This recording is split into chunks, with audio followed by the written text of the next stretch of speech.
Hello, everyone. Good afternoon. Thank you very much for joining our webinar. My name is Nick Nigro. I work at Atlas Public Policy based in Washington, D.C. This is the first in a series of outreach activities Atlas and company are going to be doing as part of our joint project on electrifying shared mobility services. The project is called Making the Case for Smart, Shared, and Sustainable Mobility Services. Our first webinar is on an important project that Shannon Walker at Seattle Department of Transportation, our lead partner on the project, led, and she'll be doing most of the talking today. I'm just doing the introductions. We're also joined by Mark Smith from the U.S. Department of Energy, a key partner and partial funder of the project. We're recording this webinar for folks who are unable to join us, and we'll be posting on the project website, evsharedmobility.org, following today. So since this is the first time that we've engaged with you all, we want to just give a quick overview of what we're trying to do with this project. The project is covering 4 major U.S. cities: Seattle, New York, Denver, and Portland, Oregon. We have key partners in each city. In each case, in each city, we're testing a different business case for smart, shared, and sustainable mobility services. So each city is trying to do a slightly different approach to electrifying shared mobility. We're going to focus today on Seattle. We'll spend future webinars focused on the work of New York, Denver, and our lead partner in Portland, Oregon, following today's webinar. So I mentioned that we're going to be trying to do a lot of outreach with folks. We really want to iterate with you all and join and have input into our process and our project's process with the policy community. We're going to be deploying electric vehicles for shared mobility applications in some cities, deploying charging infrastructure in other cities. There's going to be doing outreach activities. We really want to be engaged with you all throughout this process in order to improve the value and improve outcomes, share what we're learning as we're learning it. We have a project website set up, evsharedmobility.org. It contains a bunch of original research we've already published on this project, along with the resource library of other materials that we collected in order to inform our strategy. We have a mailing list set up. Many of you are probably already on that. So I just want to suggest that you stay tuned for future webinars and other events. I'd like to turn it over now to Mark Smith from the U.S. Department of Energy, Vehicle Technologies Office, a key partner in the project. Mark? Great, thanks, Nick. I appreciate it. Thanks everybody as well for joining us this afternoon on a Monday afternoon. Very exciting project for us at DOE and from the Vehicle Technologies Office. You know, this whole world of mobility has been changing and is changing so quickly that a couple of years ago, within the Vehicle Technologies Office, we made a kind of a strategic decision to really start some programs. We have a program within the Vehicle Technologies Office focused specifically on it's called Energy Efficient Mobility Systems, really trying to understand from the research side of the house, what are the impacts of some of these new transportation models we're seeing: ride sharing, car sharing, connected and automated, platooning, first mile, last mile, et cetera.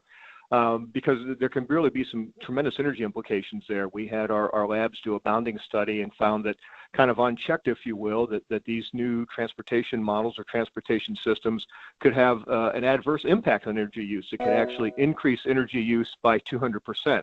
However, if managed correctly, you could decrease energy use by 60%. So that really got us involved in really wanting to make sure that we have an active role in what's happening in this space, if you will. You know, traditionally with the Vehicle Technologies Office, we've looked at the work we do around vehicles at either the component level or at the vehicle level, and now this is looking at transportation as a system. So as part of that expansion into this area, the programs that I manage under technology integration, which have been kind of traditional deployment programs, we said, well, we need to take a step back too. We need to make sure that the work we're doing in technology integration, that we're understanding what's happening in the field as these new models are coming into being, and being able to take the lessons learned, some of the data that's being generated, and feed that back to our research labs to help them inform their future planning, but also be able to take the work they're doing there, whether it's modeling, simulation, that type of thing, and be able to do some proof of concept in the field and set up a feedback loop, if you will. So we started referring to these projects as living labs, and we funded 3 projects that all got kicked off about a year ago. One involves Rensselaer Polytechnic Institute that's looking at freight efficient logistics between New York City and Albany. Another project is with the City of Austin and Pecan Street, looking at first mile, last mile for people movement. And then this project that Nick talked about, that's being led by the City of Seattle, which is really looking at how do we get electrification into car sharing and ride sharing. And a neat project from several standpoints. Number one, as Nick talked about, 4 different cities involved, Seattle, Portland, Denver, and New York City, but each one of them having a little bit different angle and a little bit different charge in terms of what they're doing. It's not trying to replicate the same thing in 4 different cities, but hopefully it's taking a lot of the lessons learned from those projects in those 4 cities and being able to have some model that can be replicable across the country with other major cities. Nick talked about the outreach. That is a very important part of any of the projects we fund, so this is a great step in that direction, and happy to be part of this today. So with that moving forward, you'll probably be seeing a lot more of our projects that will be focused on work in this area, in looking at transportation as a system. We're excited about this project and all that's going to be happening moving ahead. So with that, I'll stop here and turn it back over to Nick. Thanks a lot, Mark. And I'm going to turn it over to Shannon in just a moment, just for quick logistics on questions. We can take a few questions now on the project overall. I know I didn't give you too much details. Most of that information is on the EV Shared Mobility website. We really wanted to allocate as much time as possible to Shannon's presentation. And once she gives her presentation, we'll take questions for her at the end. So before I turn it over to Shannon, are there any quick questions about the project overall? You can unmute yourself through the computer if you're connected that way, or *6 on your phone.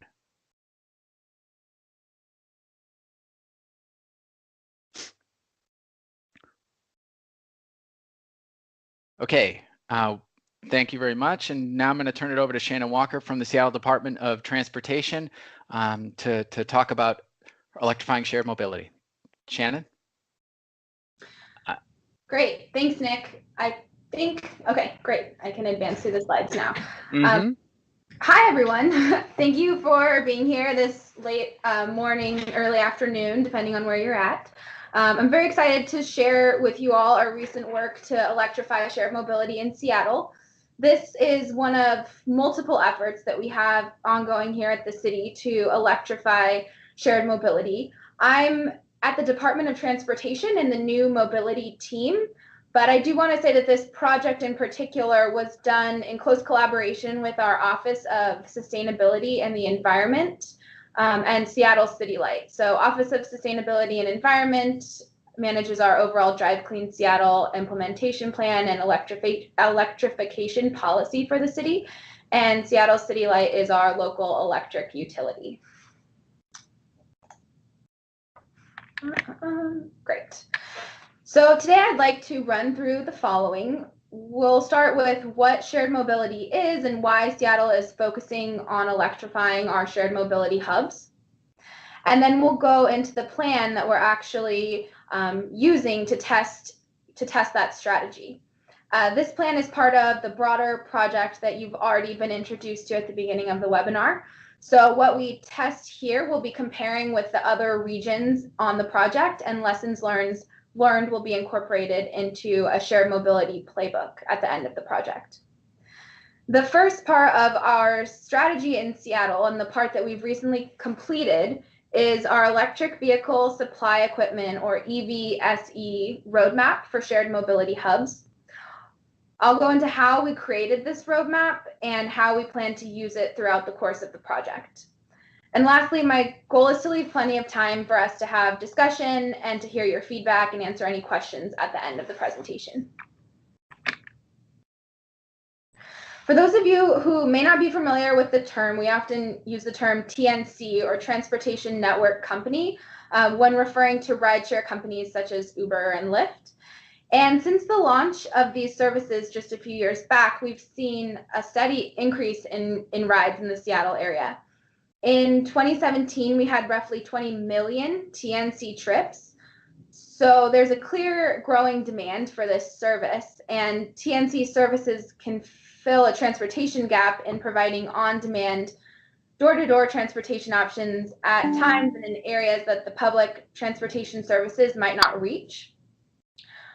However, there are still some concerns about what this rapid growth means for climate, congestion, and transit ridership.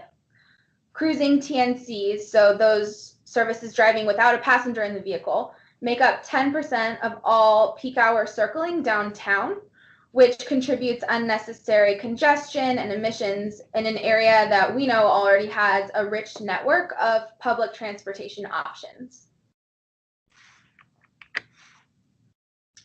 So kind of expanding on that point further with this graph, what we see here is the rise of TNC services over recent years and how these services, as they've increased in usership, there's been a corresponding decrease in taxi and bus ridership.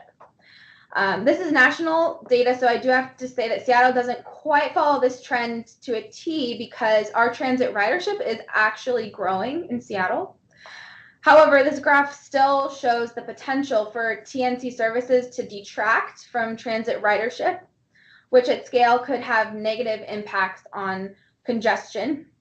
And we also want to work to avoid this to help shape TNC services to complement our transit offerings as opposed to compete with them.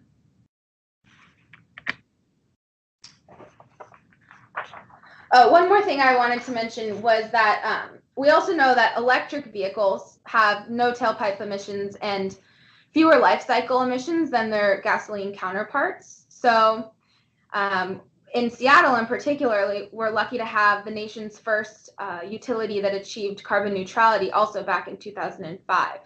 So the environmental benefits of EVs are very strong, particularly in the Seattle area, and hence we're working hard to increase our electric transportation offerings.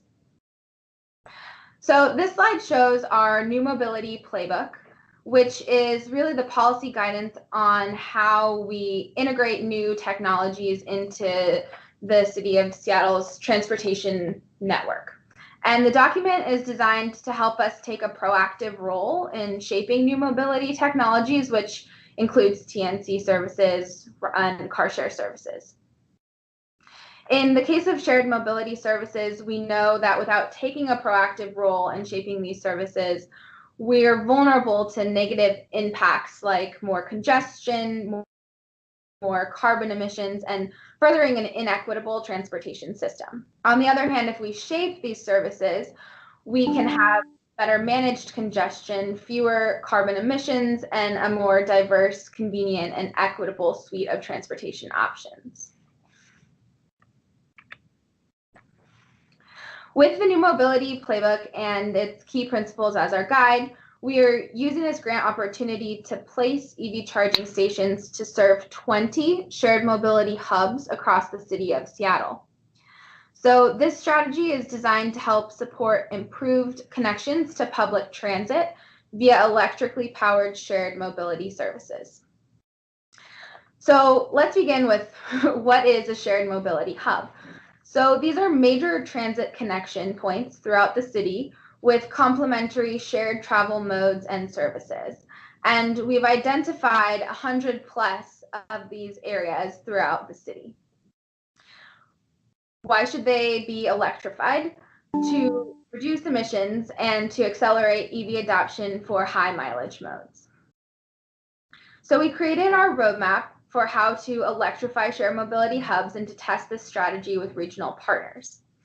Seattle DOT's role in this whole project is really to be the lead grant recipient and the regional project manager for the Seattle strategy.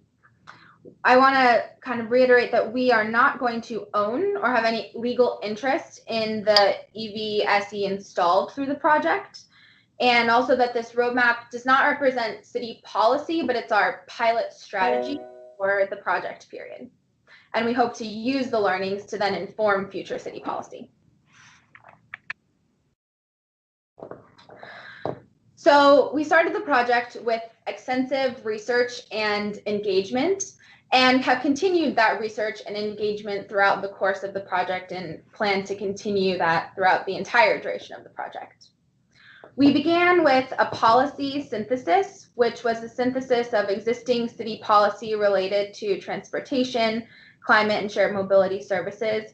This included a deep dive into the Drive Clean Seattle implementation plan, our equity and environment agenda, our new mobility playbook, and other documents.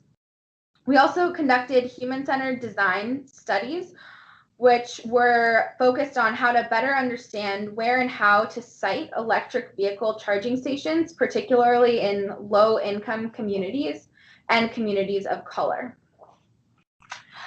And then we also integrated feedback from our Environmental Justice Committee on the Drive Clean Seattle implementation plan.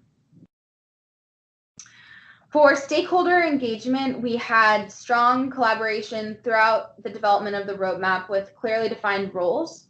We also had kickoff meetings, ongoing check-in meetings, and handoff meetings.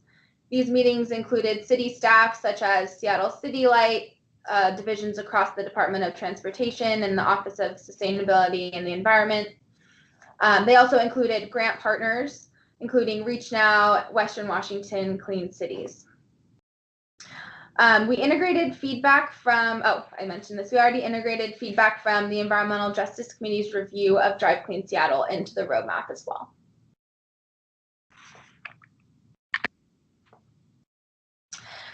With all of that research and engagement, we honed down into 4 key objectives for our roadmap. And so these objectives are to increase potential for EV adoption and use in ride-hailing and car share services, to improve safe and accessible connections to transit, to incorporate community input to avoid exacerbating displacement, and to improve public health by reducing emissions, improving air quality, and addressing climate change.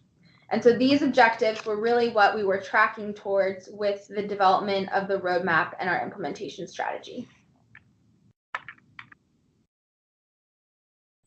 For the first component of the roadmap project, we wanted to build a prioritization model in GIS to help guide us towards certain areas of the city that we should focus on deploying EV chargers in order to meet those roadmap objectives.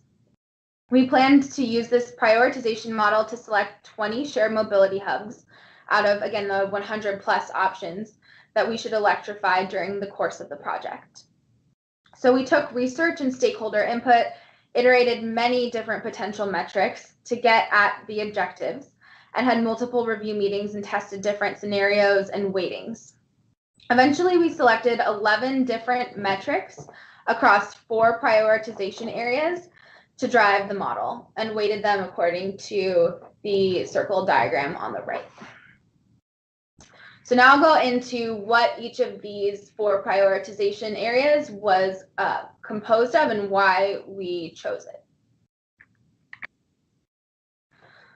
So the first one is the EV network development, and this identifies shared mobility hubs or priority areas that are in locations with less established network of EV chargers, with a particular focus on DC fast chargers. And this is to support EV charging behavior based on feedback from shared mobility drivers and other stakeholders. We weighted this prioritization the most heavily to fill in gaps in our existing EV charging network. And again, it prioritizes the lack of DC fast charging stations, which is what this project is going to install. So we'll be installing DC fast charging stations, not planning on installing any level 2 stations through this project.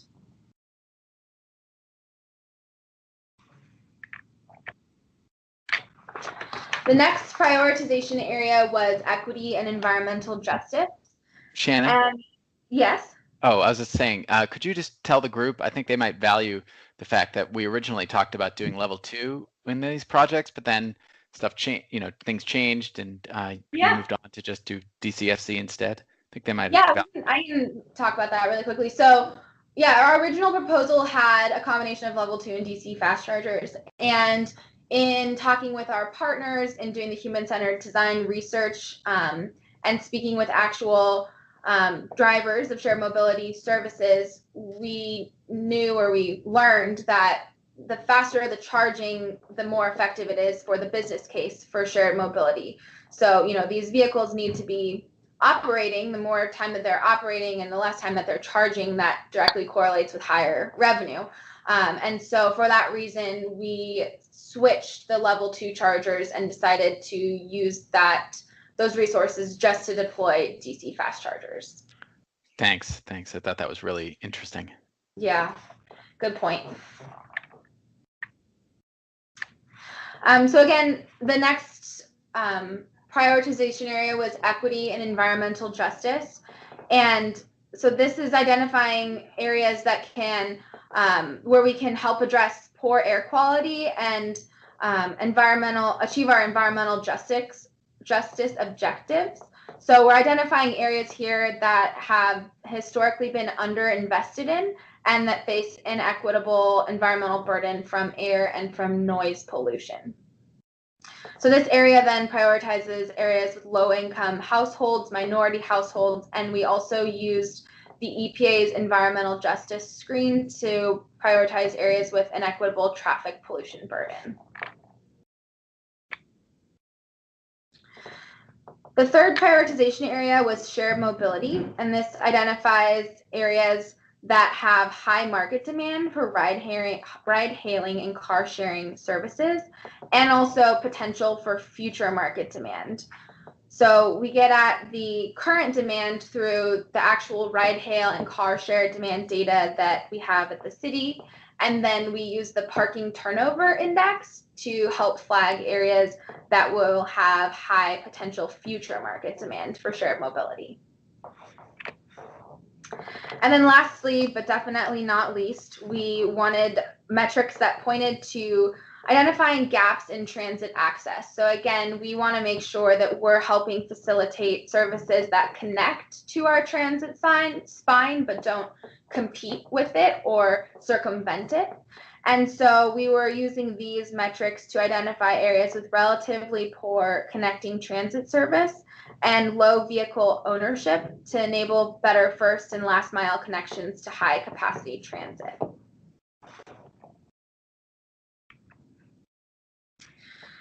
Shannon, if you've joined us, just hit *6 on your cell to unmute yourself. Yeah, I'm here. I'm back. Okay. Sorry about that, everyone. I don't know. Our the power odds just went out. The odds what are the chances? Really, yeah, no. So I tried to take a couple questions queue up a couple questions for you while we were there. And Paul from our car in Minnesota had a question about the ownership and how you guys made the decision that, who was going to own it and how that was going to work. Maybe you could explain that a little bit. Yeah, so we at Seattle DOT we're not in the business of installing or owning or operating infrastructure.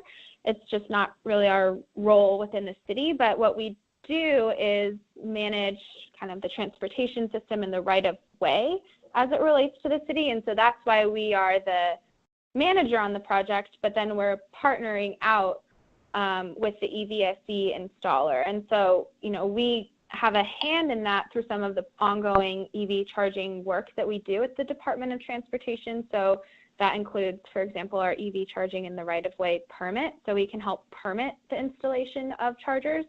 But we want to be kind of the manager and helping to guide the development of the network. We're not going to be installing and operating the infrastructure.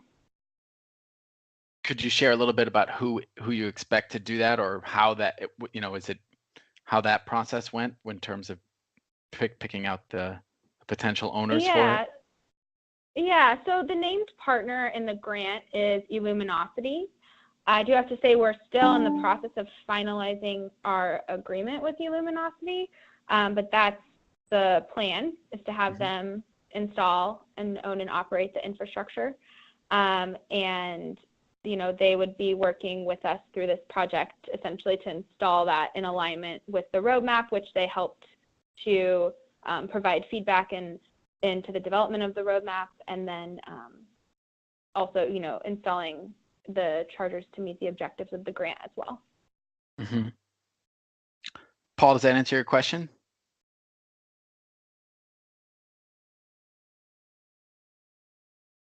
Sorry, I had to unmute. Yes, that's great. Thank you so much. Okay.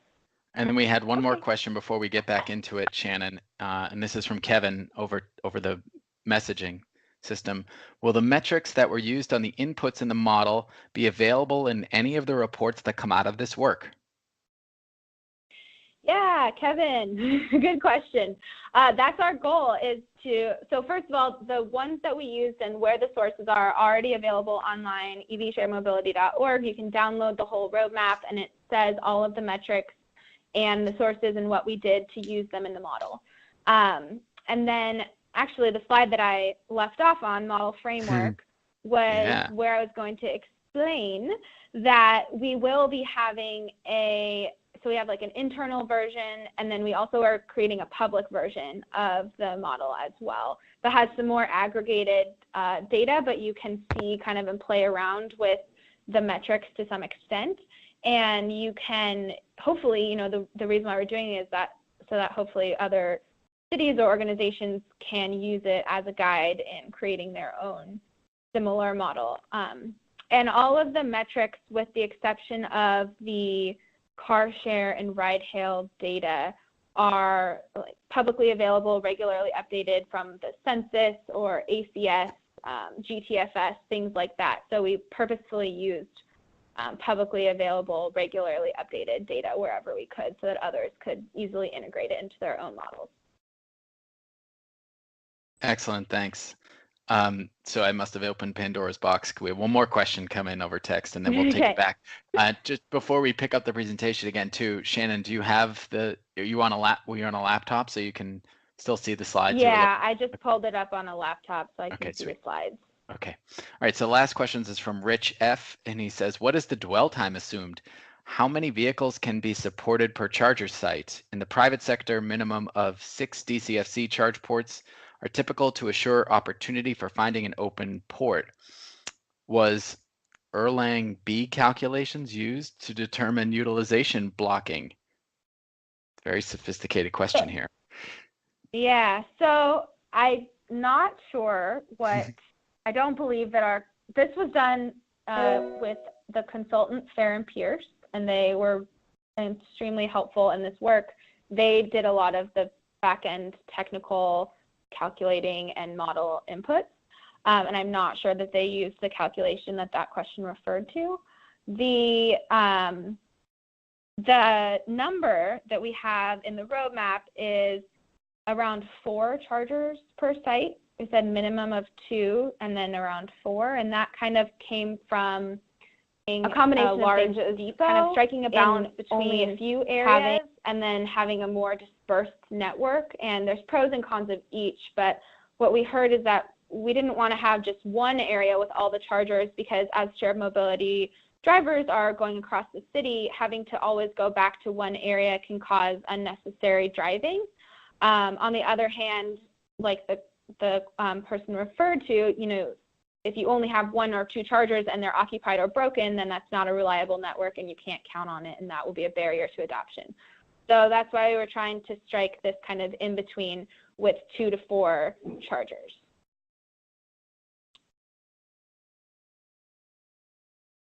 And I will actually say also one more thing. So for dwell time, our right-of-way chargers that our DC fast chargers have a maximum dwell time of an hour, and that's enforced by our parking.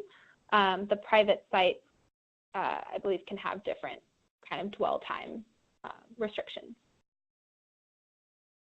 Okay, we're back on the slides. Shannon, we're back at the model framework slide. So we'll just pretend none of that power failure Good occurred. Questions, though. Yeah. Kind of nice to break it up, I guess, and not just be presenting the whole time. So anyway, back to the model framework. I mentioned the first point, which was that we are planning to do a public version of the model that will be available hopefully in the next few weeks. The other thing that I wanted to mention on this slide was that we integrated a geo-processing service for adjusting the model weight. And so what that means is, although, I just went through the 11 weights and how we weighted them across those prioritization areas, at any time we can go in and we can change the weight of all those different metrics and see how that affects the prioritization across the city. And so this is what we're, basing our first implementation phase on, this set of weights, but we're going to be collecting a lot of lessons learned, and we could adjust these metrics for future iterations. So then, Nick, if you want to go to the next slide. Yep, I did. So the prioritization model is GIS-based, and it produces this kind of heat map output that you see. And what you see is the darker areas are representing areas that had a higher EVSE prioritization score. The white dots on the map represent the shared mobility hubs across the city. And again, there's over 100 of these hubs. So the hubs that were in the darker areas had the higher prioritization scores, and those were considered for the placement of EVSE through the project. Next slide. So we used the scores from the previous slide to narrow in on top priority hubs for electrification. And then we iterated on different configurations with our grant partners to come up with a final list that we all agreed upon for 10 hubs to electrify during the first deployment phase. We'll be doing, again, 10 in the second deployment phase as well. But first, we just picked the first phase hubs, and then we picked 5 alternative hubs. And these are what we plan to work with for our phase 1 deployment site. So you can see we have the hub selections with the green kind of diamond. We have the alternative phase hubs with the yellow circle. Because some of the hubs were really close to each other, we consolidated hubs that were within a half mile of each other and treated them as one when scoring them, so that we didn't have, the top 5 all in one area, and we were able to kind of have more of a network effect across the city. And then, we show the shared mobility hubs, the light rail kind of transit across the city and parks, and then we also show the displacement risk index. And so this is the blue kind of the blue shaded area across the map, and we included this because displacement risk was raised by many stakeholders and our human-centered design participants as a concern with the deployment of EV chargers in their neighborhood, that these investments can be seen as exacerbating existing displacement risk, and we certainly don't want to be doing that with our investments. So we applied this overlay, and this was developed by our Office of Planning and Community Development. And the purpose of this layer is to flag areas that have a high displacement risk that are also prioritized for electrification, so that our partners can be cognizant of this sensitivity and work to mitigate displacement risks in their efforts. And in a later slide, I'll talk a bit more. We provide some guidance on how they can actually do that, and I'll talk a bit more about that in later slides. So selecting a hub for placement of EV chargers is really the beginning of kind of the site selection process, because by hub, we're not meaning parking spaces. Now what happens is our EV charging provider is responsible for going out and finding actual parking spaces to electrify that meet the electrification needs and the sidewalk needs and accessibility needs, et cetera. And so we did a lot of research on consideration for this kind of site selection step and finding the actual parking spaces, and provided some guidance in the roadmap for how the charging provider can go about finding sites that really can help to serve shared mobility services. And so this example is a hub in the Fremont neighborhood in Seattle, so Fremont Avenue North and North 35th Street. And what you see here, if you look at the image, there's some circles, and those represent different distances from the hub, which is the red pin. And from stakeholder research and literature review, we learned that anything within a half mile of a hub can be considered close enough to be serving the hub, because it allows shared mobility drivers, ride-hail drivers, a 3 to 5 minute drive time to and from the hub, which is ideal for customer service. You really don't want to have any longer of a wait time from when you call a ride to when you're picked up. So that's kind of the outermost circle. And then we also know that for car sharing models, which we're also trying to electrify through this project, that EV chargers are ideally closer to the hub itself, because then the drivers could plug in the vehicle and then walk to the hub. So this distance for car share is ideally a couple of blocks from the hub. But the nearest curb space, we always want to be prioritizing for transit. And so what you can see is that we have the yellow rectangle on the outer kind of left of the image that represents an ideal area for electrifying a parking spot for TNC.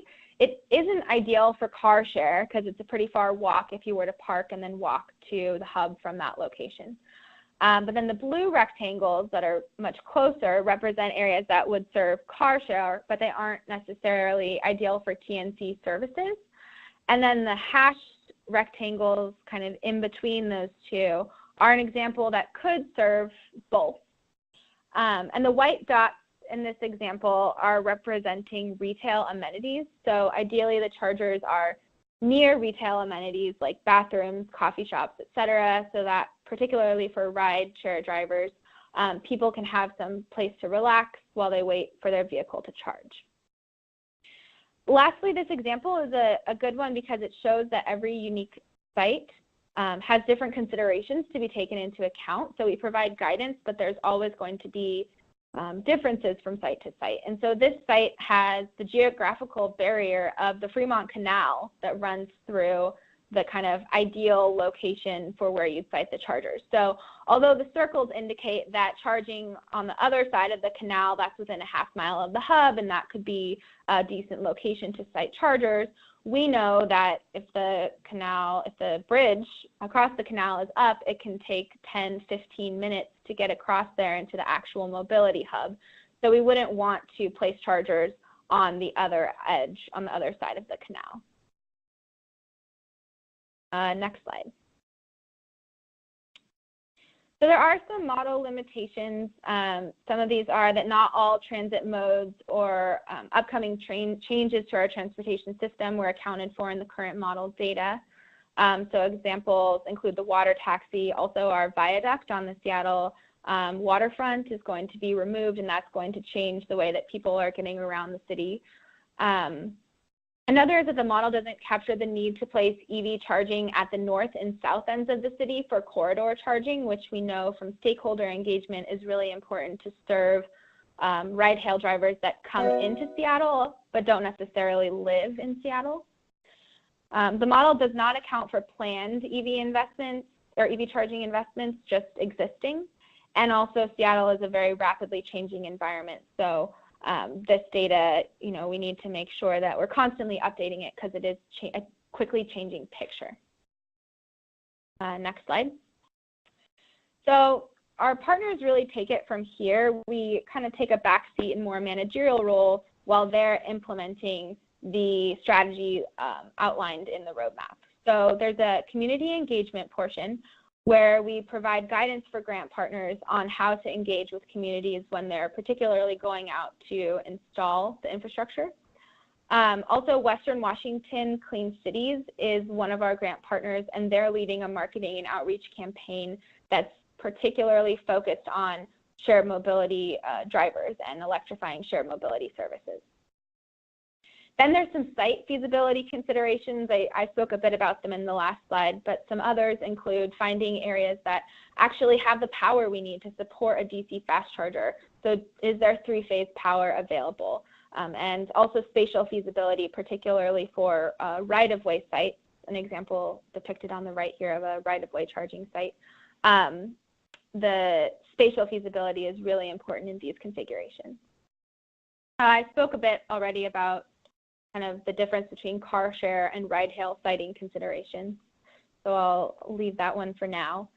As far as site types and timelines, the installer is flexible to install either at private sites or also they can install through our EV charging in the right-of-way pilot.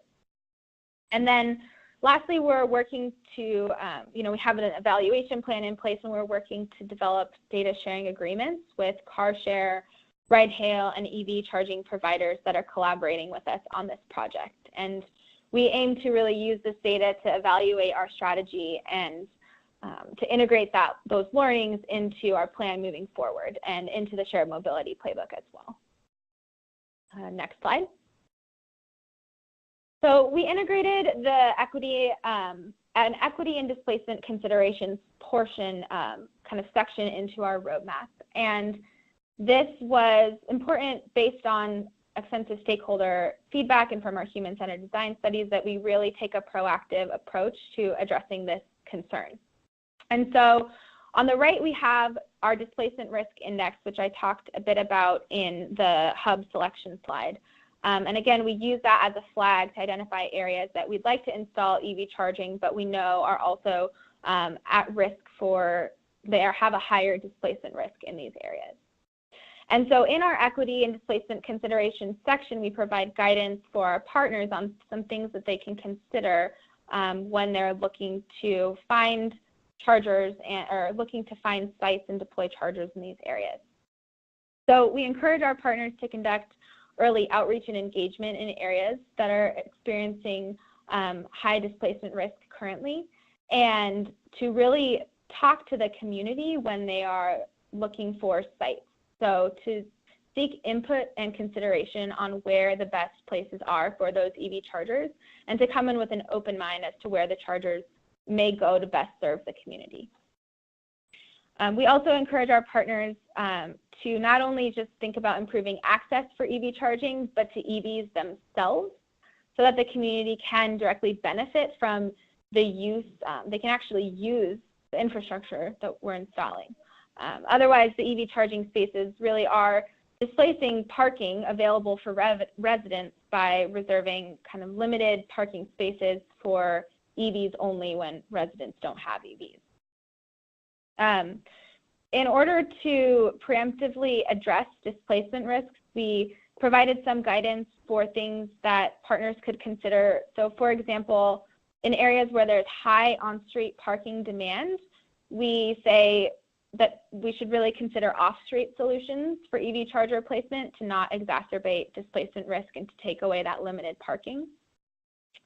We also talk about or kind of guide partners towards the Equitable Development Initiative, and there are some communities that are a part of that initiative that we can look to align our charging investments with the development of these equitable development communities. Another thing that we heard was that we need to address safety concerns related to EV charger deployment and use. So, for example, some had expressed concern about being racially profiled when they were using EV charging stations. And so we plan to work with Seattle Police Department to discuss with them what an EV charger station is and what its users' expected behavior is prior to deploying particularly right-of-way sites to address this concern. And then lastly, it's really important to work to establish feedback loops. So considering things like on-call customer service and maintenance staff, and to provide clear directions for how users and community members could ask questions and provide feedback on the stations that are deployed. Next slide. So I want to make sure we have time for questions, so I'm going to kind of breeze through this. But essentially, this is the different partners through the grant and the responsibilities of each. And you can see there's a lead for each task, and then there's participants as well, and kind of how they are kind of split up amongst SDOT, so again, the manager of the grant, and then the EVSE provider who's actually installing and owning and operating the infrastructure. We have Seattle City Light, who is helping with our electrical feasibility analysis. We have our shared mobility service providers that we're partnering with, and then our outreach provider, which is Western Washington Clean Cities, and then we have the Office of Sustainability and the Environment as well. Next slide. So the next steps that we have are really to further our outreach and engagement around the grant, to develop partnerships and to further finalize our contracts and our data sharing agreements, to go about selecting sites and installing infrastructure. So now that we have this roadmap, our EVSE installer can actually start selecting sites, finalizing host agreements, and hopefully getting those stations in the ground soon. And then lastly, we want to be preparing ourselves to track performance and to update the EVSE roadmap strategy regularly to really be the most effective. And that's it. So thank you. Kind of breezed through that, but I wanted to leave some time for questions at the end. So yeah, let's open it up to questions. Thank you so much, Shannon. We've got some questions queued up on the chat. We're going to go through those first before we open up the phone lines for folks if they'd like to ask Shannon a question directly. So the first one comes from Andrea. She's actually a little busy on this. She's got at least a few messages for you, Shannon. So Andrea asks, will you be working with other City of Seattle departments like libraries and parks? Great question. So they are not an official partner on the grant. OSC, the Office of Sustainability and the Environment, and Seattle City Light are officially on the grant, contributing to the grant and a partner on it. But we do hope to be working with them, just not plan to work with them in a formal capacity. Okay, great. Next question, also from Andrea. Are you considering the needs data related to Seattle drivers who also have charging needs, like those who are garage orphans or people who don't have level 2 at home? Yeah, great question. So yes, and that's an important, space in the market. There are a lot of, for example, multi-unit dwelling, folks that live in multi-unit dwellings that don't have reliable charging, and that keeps them from purchasing an EV.